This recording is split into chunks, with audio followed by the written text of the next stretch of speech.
Assalamualaikum warahmatullahi wabarakatuh. Kami dari kelompok 6 yang akan mempresentasikan mengenai sumber daya insani dan juga etos kerja dalam syariah. Nah, untuk kelompok 6 kami beranggotakan 3 orang, yaitu yang pertama adalah Laila Kamila, terus saya sendiri Muhammad Turalvin, dan juga Natasha Rizwaninda. Mengenai poin dan juga masalah yang akan kami bahas nantinya adalah yang pertama, apa itu sumber daya insani dalam konsep Islam. Terus yang kedua, apa itu sikap usaha kerja keras. Yang ketiga, apa yang dimaksud dengan motivasi dan juga perintah dalam berusaha. Yang keempat, apa maksud dari berjalanlah di muka bumi. Terus yang kelima, bagaimana usaha untuk mencapai sebuah kesuksesan. Yang keenam adalah bagaimana produktivitas kerja itu. Dan yang terakhir adalah bagaimana untuk memacu perubahan sosial.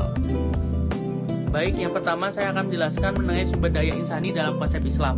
Nah, kajian tentang sumber daya insani ini dimulai dari keberadaan manusia sebagai makhluk yang sengaja diciptakan oleh Tuhan Yang Maha Esa dengan sebaik-baiknya bentuk, sesuai dengan firman surat At-Tin ayat 4, yaitu manusia dibekali dengan nafsu, diberikan akal untuk berpikir, sehingga ia bebas untuk menentukan jalan mana yang akan dipilih dan juga jalan mana yang akan diilhamkan kepadanya.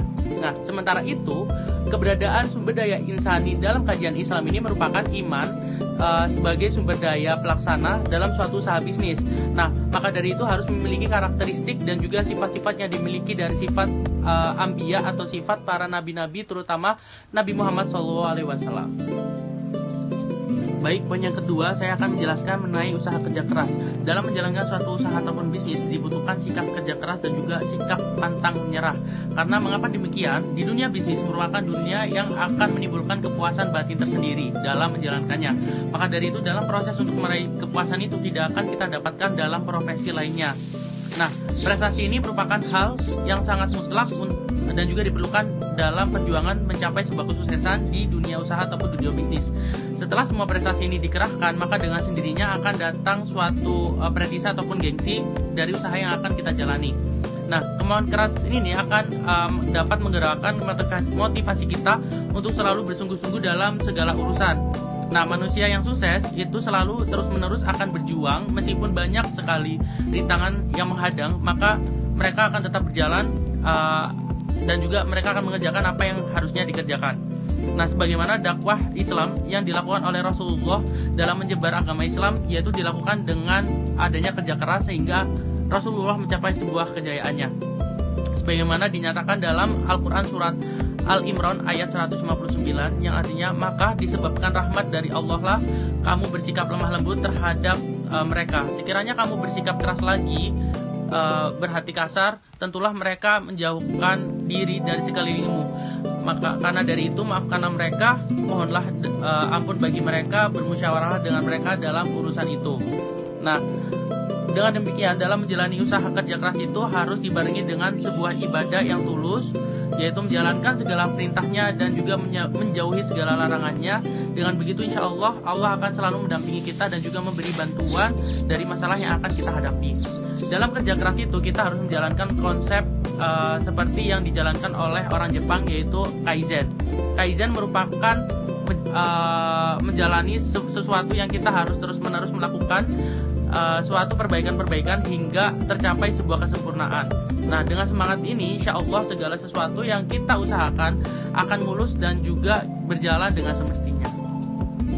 Baik, selanjutnya saya akan menjelaskan yaitu mengenai motivasi dan juga perintah berusaha.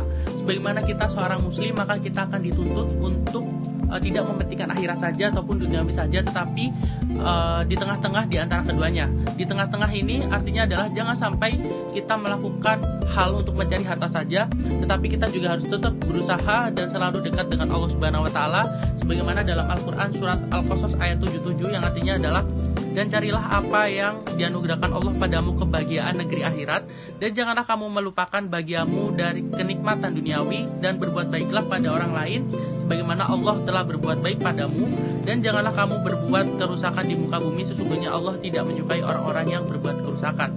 Maka dari itu kita harus terus selalu berusaha dengan penuh kerja keras menjalani kehidupan yang sangat singkat ini dengan sebaik-baiknya, dengan cara kita melihat cermin dari apa yang selalu orang tua kita lakukan kepada kebahagiaan kita, anak-anaknya, bagaimana mereka bercucuran keringat mengalami keletihan dalam mencari nafkah untuk menghidupi keluarganya. Dalam menjalankan segala usaha tidak selalu menyerah pada nasib. Sebelum datangnya nasib, kita harus berusaha terlebih dahulu dan juga bertawakal kepada Allah Subhanahu wa taala. Dengan penuh kesabaran menjalani hidup yang penuh badai ini, maka kita juga harus berusaha memperbaiki kehidupan yang telah kita dapatkan dari kedua orang tua kita. Nah, kita juga bisa meniru dari sikap Rasulullah SAW, yaitu tabahnya Rasulullah, sehingga beliau itu pantang menyerah dalam menjalankan dakwahnya untuk membina semua umat manusia. Dengan begitu kita sebagai umat Islam harus memiliki sikap dan juga etos kerja dan juga dibarengi dengan takwa yang tinggi. Mengenai berjalan di muka bumi itu tercantum di dalam surat Al-Luqman ayat 20. Jadi maksud dari surat ini adalah bumi dan segala isinya itu diciptakan oleh Allah Subhanahu wa taala dan dikelola secara bijak oleh umat manusia. Jadi tidak mengambil keuntungannya saja, tetapi harus memelihara SDM dan juga SDA yang ada. Karena dalam menjalankan suatu usaha atau mencari rezeki lebih tepatnya tidak bisa menetap di satu lingkungan ataupun satu tempat saja. Jadi harus berpindah-pindah ataupun hijrah kemana-mana agar pengalaman yang didapat juga banyak dan juga meningkatkan rasa syukur kita terhadap Allah Subhanahu wa taala. Oke, selanjutnya adalah usaha mencapai sukses. Di sini saya akan menerangkan ada 8 tahapan usaha mencapai sukses. Yang pertama adalah mau bekerja keras. Kerja keras sendiri adalah modal awal penentu sukses atau tidaknya seseorang. Jadi bagaimana kita harus menekan kemalasan agar menjadi hal-hal yang lebih produktif. Yang selanjutnya adalah pandai bekerja sama dengan orang lain. Perbanyak teman, perbanyak relasi yang ada. Dengan begitu dapat memanfaatkan kemampuan di sekitar dengan kemampuan manajemen kita dalam memperkerjakan orang lain untuk mencapai tujuan tertentu. Yang ketiga ada penampilan yang baik. Penampilan di sini yaitu untuk mengemban amanat yang telah diberikan oleh orang lain. Artinya adalah bagaimana sikap kita untuk selalu jujur dan juga tanggung jawab untuk mengelola usaha yang ada atau di dalam suatu organisasi yang ada. Yang selanjutnya adalah yakin atau self confidence. Di sini yaitu yakin dengan apa yang dilakukan dan yakin tentang apa yang dihasilkan itu akan baik dan kemudian menyerahkan segala sesuatu keputusan itu kepada Allah Subhanahu wa taala. Yang selanjutnya adalah pandai membuat keputusan.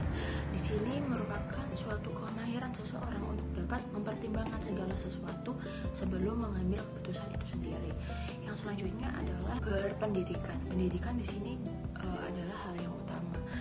Tetapi bukan berarti seseorang telah mencapai pendidikan di jenjang kuliah ataupun sarjana, tetapi bagaimana menekankan seberapa luas pengetahuan atau seberapa jauh seseorang itu memahami sesuatu hal dan dari sudut pandang tertentu.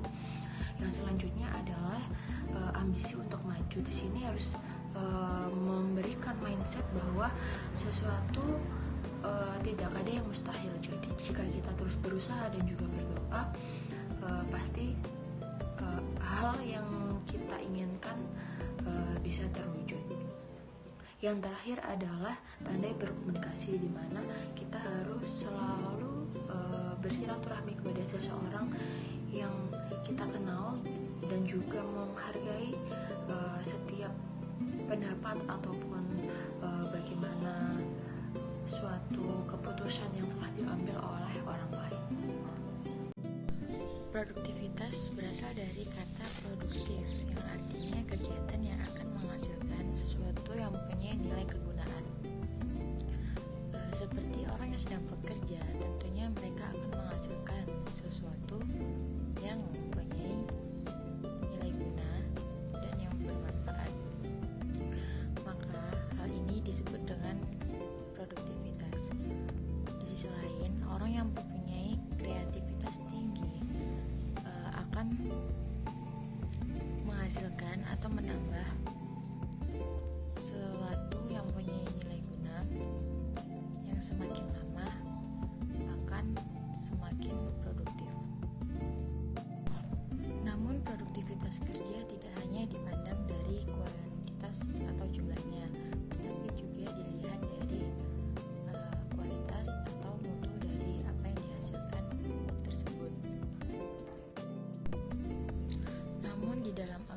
Namun juga manusia diwajibkan untuk selalu berpikir kreatif dengan melihat apa saja yang dibutuhkan oleh pasar. Memacu perubahan sosial. Islam mengajarkan umatnya untuk selalu berpikir dinamis dan kreatif di tengah kehidupan bermasyarakat.